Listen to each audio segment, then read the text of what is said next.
dans point virgule pour faire cahier quand raconter toute sa ganelle pas casser. Des mots qui pendier, des phrases qui croquer, paroles qui pas écrit, tout ça mot pas qu'à dire. Parfois l'idée baille mon poto, écrit si beaucoup de bas au clos, ça ou pas qu'à ouais, ça ou pas attendez, qui ça ou qu'a fait les mots cachés. Vini non. Un gros bonjour pour tout le monde chaque, bienvenue dans Point Virgule. Aujourd'hui, nous venons participer dans votre signature John Wesley Delva dans le 6e recueil de poèmes qui c'est Mots et silence éphémères. Et nous allons participer à l'activité, nous allons parler avec d'autres personnes pour nous capables de faire vivre tout ça qui a passé dans l'activité. Et si nous bien regardons, derrière moi, nous avons des gens qui fait fil pour venir pour rester capable de signer pour nous. Donc, nous souhaitons nous tous et nous chaque bonne audition et surtout bon spectacle.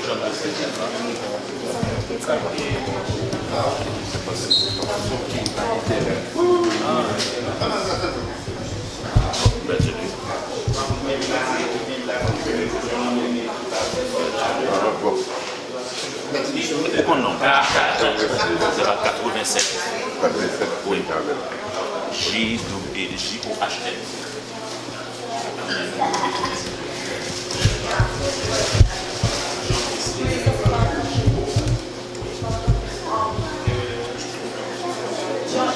C'est avec nos poètes dans la culture haïtienne, c'est Brunel.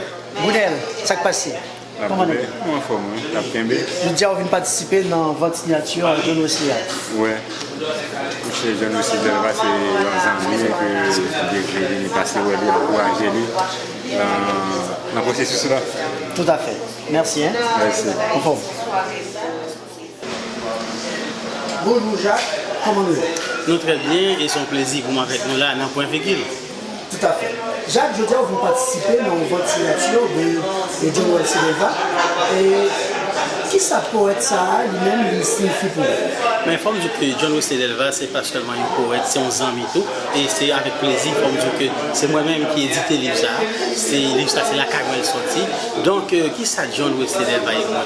John, c'est peut-être tendance nouvelle génération. C'est peut-être poète qui pourrait le marquer temps par là. Et m'intéresser tout le monde à lire le livre ça qui sorti. Et John est en son 8e livre, si je ne me trompe. 6e, ah ok, parce que il y a qui est dedans qui peut sortir, pas oublier ça. Donc, moi-même, c'est compté 8e, parce que je suis en l'autre. Donc, je suis annoncé nous ça là. Et comme dire tout que John, lui-même, son écrit en pile, il écrit tout ça véhicule. Et son écrit qui écrit en pile bagaille sur la politique, c'est un aigle, comme dire tout que les mêmes qui gagnent quand même un pile problème à ça qui a passé pays. Parce que les mêmes pays, il peut-être pas là dans le pays, mais John, c'est un aigle Haïti, sous cœur, et c'est en pile fois dans tout écrit, nous sommes capables de voir quand même le problème qui a passé aux gens lui-même, ça interpellé. Et c'est ça lui-même le dégager à travers l'écrit. Bon. On vous remercie Jacques Petit pour ça fait nous contents de te passer dans Point Virgule. Merci en ville Point Virgule pour dire mon petit temps ça. Toujours dans le même cadre, votre signature John Wesley Delva. Vous repartez avec David, c'est collègue moi, c'est amis moi, et qui va animer le programme ça. David, bonjour, comment vous? Moi, en forme Ganel, je salue tout le monde pour Point Virgule et son plaisir pour me répondre à la question, mais surtout pour nous venir de John Wesley Delva. Love là, continue à remettre. Dans le parcours poétique, John, qu'est-ce qui marque dans le parcours poétique, John? David? Ah non, moi, le premier ça me découvert dans John, c'est le premier ça me découvert dans John, c'était le 10h. J'ai fait un spectacle dans le club Baratou, et puis John a dit un texte, et puis m'inviter à le monter sur scène, il vient dire texte parce que j'estimais qu'il disait bien, une belle voix, et c'est à la suite que je connais que John a publié au moins 2 recueils de poésie déjà, ce que je connais. Et le lien que je gagne avec John Wesley Delva, c'est que premier recueil poésie John Wesley Delva signé ici. Nous avons ça, nous étions ensemble pour nous discuter de lui parce que lui estimait qu'il écrit bientôt. Après, je viens de découvrir 10 heures. Et c'est comme ça, John Wesley Delva d'après sorti et le recueil de poésie qui c'est Journal de voyage. Et ça, c'était un succulent texte qui était gagné vraiment en pile belle métaphore image là-dedans. Et c'est là où on va découvrir tout, dimension et puis portée, qualité, écriture, poétique, John Wesley Delva. Donc, John, nous avons fait l'expérience avec tout dans le spectacle. Et mener John en place des arts dans le théâtre Jean du Sept, côté que on a chanté et puis John a dit texte. Ginette Renaud, parce que c'est une plus belle expérience que nous faisons ensemble avec Dizia et tout. Ouais, nous sommes juste spectacle, ça, effectivement. Et je dis encore, c'est animateur, et qui attend tout par rapport à ce spectacle ça qui va le faire tout à l'heure? Il y a des spectacles, moi, attends, on va même besoin, parce que tout le monde connaît la bonne. Là, on y a panoplie, poète, diseur, slammer, ensemble avec chanteur, c'est une évidence que ça va être une belle soirée. John Wesley Delva va d'abord monter sur scène, John Wesley Delva a signé le livre, mais il va gagner Pierre ici, il va gagner Jean-Jean Roosevelt, il va gagner Réginald Germain comme poète, Franz Benjamin, il va gagner CM comme slammer, et puis il va gagner 2 autres chanteuses encore avec Az, et puis Sabs. Donc c'est en évidence que soirée à l'Ibral Belle, c'est en évidence tout que, en tant qu'attente, il attend cap complet parce que du point de vue de la parole, du verbe, de la poésie, on va jouer dans pile contenu, on va jouer les meilleurs et puis on va jouer bon grain de chanteur, tout cap chanter pour eux. Donc, son bel alliage entre la poésie et le chant, et nous sommes sûrs et certains que ça va être une belle soirée, pas aucun doute sur ça. En tout cas, merci David, et pour Vigil, souhaitez une bonne animation. Merci à Bill, point Vigil. Et puis, mettons point Vigil derrière prévu ça. Pour Vigil, vient participer dans votre signature d'Elva, mots et silence éphémère. On prend une page, c'est page 44. Il y a un texte qui est écrit en prose. On prend le deuxième paragraphe là, qui dit qu'il y a du feu dans les cimetières de la ville. Les morts se révoltent. Là, on voit qu'il y a une personnification. Les arbres récoltent cendres et pourriture comme une canicule maudite. Là, il y a une comparaison. Je ne vais pas définir. Le jour avale l'aube, la nuit est veuve de ses plus belles étoiles. Il y a ici une très très belle métaphore. Mais si je me permets d'interpréter ces mots, je dirais que John essaye de décrire une ville très très sombre, si je peux me permettre, bien entendu. John, pourquoi tu as décrit la ville ainsi? Je parle d'Haïti et de mon pays, et qui vit un moment sinistre dans son histoire.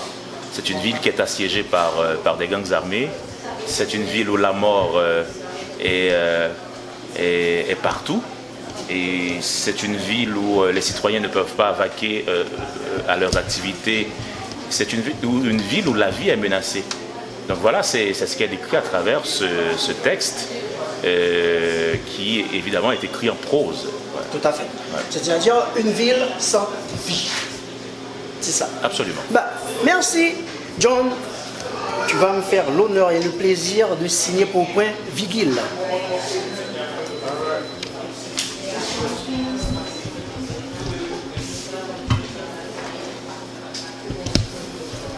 Le temps aura un point-virgule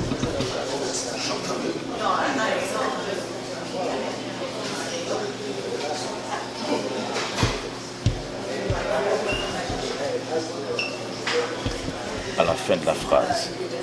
Tout à fait.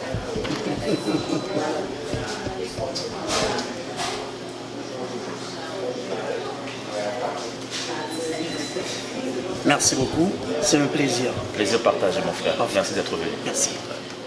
Mon nom c'est David Mézis, c'est un plaisir d'animer cette soirée et c'est un plaisir aussi de savoir de voir que vous êtes nombreux à avoir fait le déplacement, mais surtout un grand plaisir d'accueillir aussi ce soir sur scène une panoplie d'artistes, mais particulièrement John Wesley Delva qui sera sur scène dans quelques instants.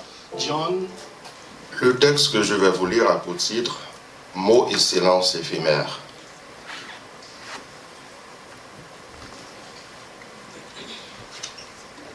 Veilleur d'horloge au coucher du soleil, elle une veuve affaiblie par le deuil.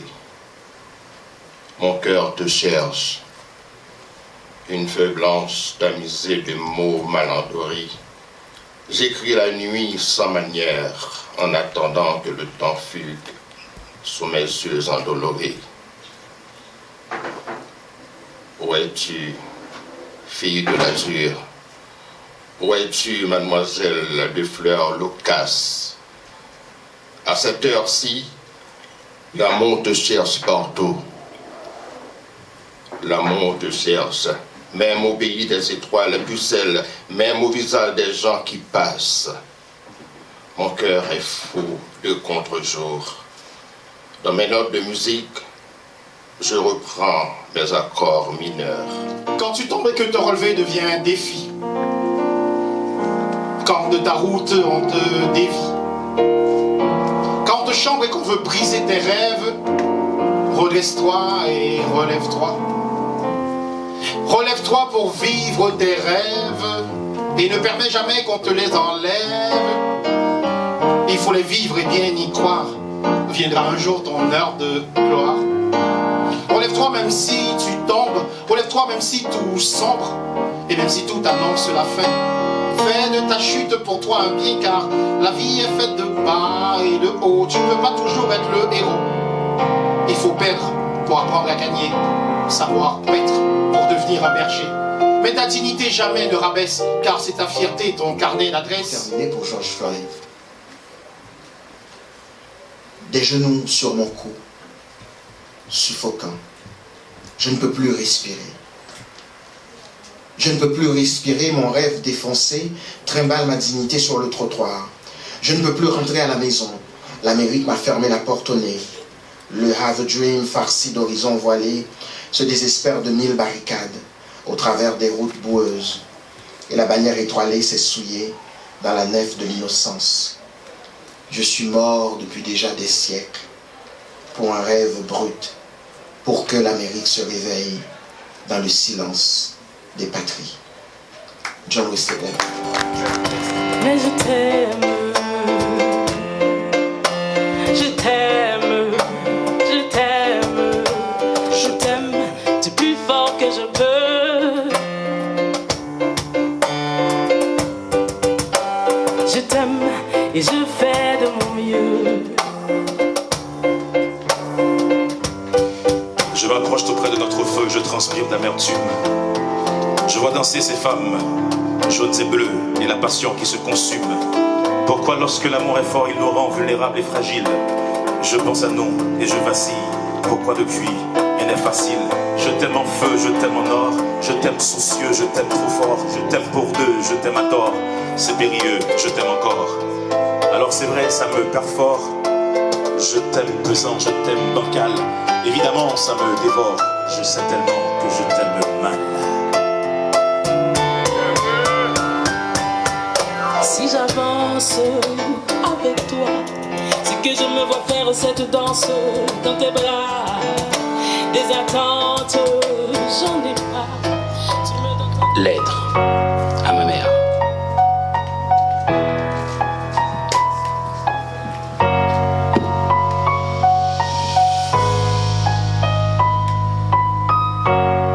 Ben oui, tu m'entends. Bonjour maman. Pourtant ça, je voulais t'écrire ces mots, mais je ne sais pas par où commencer vraiment. Pense pas que je t'ai oublié ou abandonné, hein? Tu sais très bien qu'entre toi et moi, les liens sont forts. Déjà en tant que ton fils, je pense souvent à toi. À nos mœurs, à nos vieilles habitudes, tes plats me manquent là, l'autre chacun tombe, sans oublier un bon envie.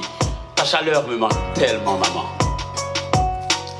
En fait, j'ai comme l'impression que je ne fais plus partie de ta vie depuis que toi et moi, nous nous sommes séparés.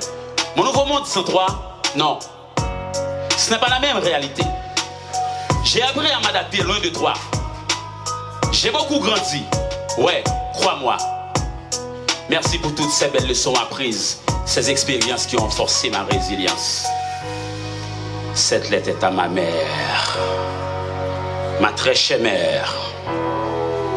I miss you, mom. I miss you. Maman, sais-tu que tes pleurs parviennent vers moi depuis là où je suis? Moi, je peux sentir tes douleurs. Par contre, pour eux autres, tes cris sont inouïs. Ils t'ont tué, t'ont zombifié. J'ai vu ton corps atrocement macéré. T'as la gueule seule dans ton coin, comme si t'avais aucun allié. Pourtant, ils sont tous présents. Tu peux tenir le micro. Encore une fois, on applaudit John Wesley Delva, s'il vous plaît.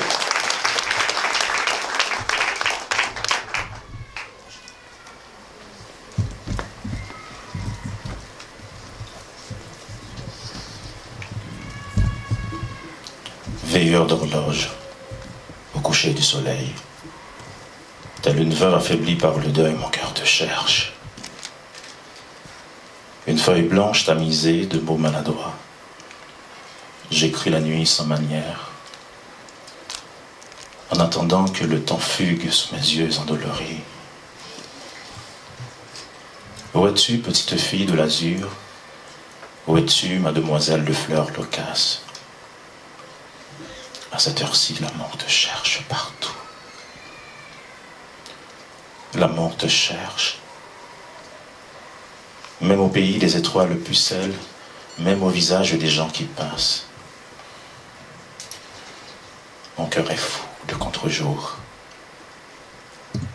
Dans mes notes de musique, je reprends mes accords mineurs au dos de ma mémoire. Je veille au bout de ma rage. J'attends ta dernière chanson, peut-être un opéra, peut-être un blues, peut-être un mot d'amour, peut-être un rien du tout. J'attends un archipel sous mes draps, un océan sous mon oreiller, une île sur mon corps, un pays enveloppé de rêves. Est-ce trop demandé, petite fille bleu ciel, veilleuse de nuit folasse? Aux ombres perverses, je dédie mon dernier chant, mon sommeil, mon silence, mon enfance. Revoilà la nuit avec sa part de silence. Généralement, les poètes, c'est des fous. C'est des gens qui rêvent. C'est des gens qui, assez souvent, n'ont pas de repères. C'est des gens, et des fois, on se demande s'ils ont les pieds sur terre. Et c'est ça c'est moi, ça. Donc, je suis un rêveur, un éternel rêveur. Et c'est ça qui fait la beauté de la chose, parce que on n'est pas dans une espèce de conditionnement, on est dans une espèce de liberté. Les poètes sont libres. Ils sont libres de faire ce qu'ils veulent avec les mots, avec la langue. Et c'est ça, le poète que je suis un poète libre. J'ai l'insigne honneur ce soir de vous présenter, mesdames et messieurs, Mots et silence éphémères. En fait, j'ai eu pas mal d'entretiens tout au cours de ce mois, au cours autour de ce titre, pourquoi mots et silence éphémère, et j'ai crois avoir répondu à cette question une dizaine de fois. Et je crois David Mézy à lui seul avait 2 interviews en une semaine, et je devais répondre à cette même question. Pourquoi ce titre, n'est-ce pas David? Mots et silence éphémère, en tout cas, c'est un poète qui parle de ces moments de spleen, je dirais. C'est un poète qui raconte sa douleur, sa souffrance, et c'est l'expression d'un cœur pétri, un cœur meurtri, mais lassé de ses meurtrissures. C'est l'expression d'un poète qui a peur d'affronter la mort. D'ailleurs, il y a un texte qui est dédié à la mort dans ce texte, et c'est cette peur-là, mes amis, j'en parle tout le temps à mes amis, je leur dis souvent que j'ai peur d'affronter la mort, j'ai peur de mourir, et c'est pour ça que j'écris. J'écris pour être éternel, j'écris pour être immortel. Et la meilleure façon de se rendre immortel, c'est d'écrire. Et parce que j'ai peur de mourir, parce que j'ai peur de finir dans le noir, donc j'écris. Donc j'écris pour affronter la mort avec résilience, avec cette force créatrice, bien sûr. Donc c'est un peu ça, et mots et silence éphémère, mais silence, je crois que quand on est silencieux, on rend service à l'humanité. On rend service à l'humanité parce que nous sommes dans une espèce de cacophonie aujourd'hui, parce que tout le monde parle en même temps et des fois parle de n'importe quoi. Et les bruits de haut-parleurs, ça devient de plus en plus nuisible pour les tympans. Et aussi cette vie qui va si vite en Amérique du Nord, il faut de toute façon payer les factures, il faut justement aller dans les usines, le bruit des moteurs, ça dérange des fois. Mais à un certain moment, il faut garder le silence, parce que le silence, ça peut être utile à l'humanité, dans le sens que si tout le monde se mettait à, en fait, observer pendant une journée, 1 minute de silence, le monde serait merveilleux. Il n'y aurait pas de crime dans cette minute-là. Il n'y aurait peut-être pas de guerre dans cette minute-là. Et admettons que, par exemple, si on observait, en tout cas, je suis en train de rêver, parce que c'est ça, le poète, il rêve tout le temps. Admettons que, par exemple, si le monde était silencieux, on pourrait passer des heures à méditer, par exemple. On pourrait passer des heures à aimer l'autre.